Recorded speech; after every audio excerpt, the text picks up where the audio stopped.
جلسہ ایک میسیج دیں گے کہ یہ جو 6 کینالز ہیں ان کو بند کیا جائے اور ان کی کینسلیشن کا نوٹیفیکیشن نکالا جائے. جب تک یہ 6 کینالز کو کینسل نہیں کیا جائے گا اور نوٹیفیکیشن نہیں نکالا جائے گا تب تک ہم پروٹیسٹ کرتے رہیں گے اور یہ دھرنا جاری رہے گا اور ہم پیچھے نہیں ہٹیں گے.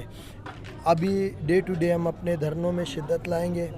اس ٹائم ہم نے اپنے دھرنے بڑھا دیے. ہم نے 3 مختلف جو ان سے ہے ڈسٹرکٹ میں جو ان سے کر دیا ہے.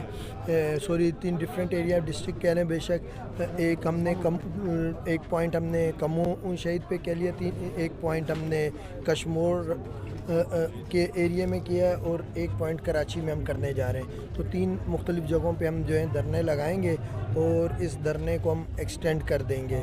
اور مزید ہم نے پیپلز پارٹی سے ڈیمانڈ کی ہے کہ پیپلز پارٹی جو سی ہے فوری طور پہ جو سا ہے وفاق سے بات کرے اور اس سے کہے کہ یہ 6 کینالز جو سی ہے واپس لے. اگر وہ 6 کینالز کا نوٹیفیکیشن نہیں نکالتے, ان کو واپس نہیں کرتے تو وہ وفاق سے الگ ہو جائیں. مزید ہم نے ڈاکٹرز سے ریکویسٹ کرنے کی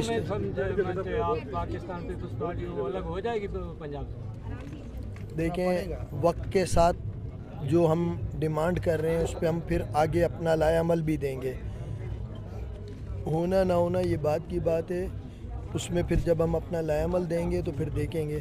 تو اس کے علاوہ جو ان سے ہم آل اوور پاکستان کورٹس میں اسٹرائک کرنے جا رہے ہیں تاکہ ان لوگوں کو پتہ چلے کہ یہ جو 6 کینالز کا ایشو ہے اس میں صرف سندھ کی جو عوام ہے یہ سراپا احتجاج نہیں ہے, پورے پاکستان کی عوام جو ہے وہ سراپا احتجاج ہے. اور اسی طریقے سے اور ڈفرینٹ جو بھی ہمارے پارٹ پہ ہے ہم نے دوبارہ ان کو 72 گھنٹے کا ٹائم دیا ہے اور ہم نے کہا ہے کہ اگر ودن 72 آورس آپ یہ 6 کینالز کو کینسل نہیں کرتے ہیں, اس کا نوٹیفیکیشن نہیں نکالتے تو پھر ہم ریلوے ٹریکس کی طرف ان کو بند کریں گے یا فردر کوئی اس سے بھی مزید جو ہے شدت کی طرف جائیں گے.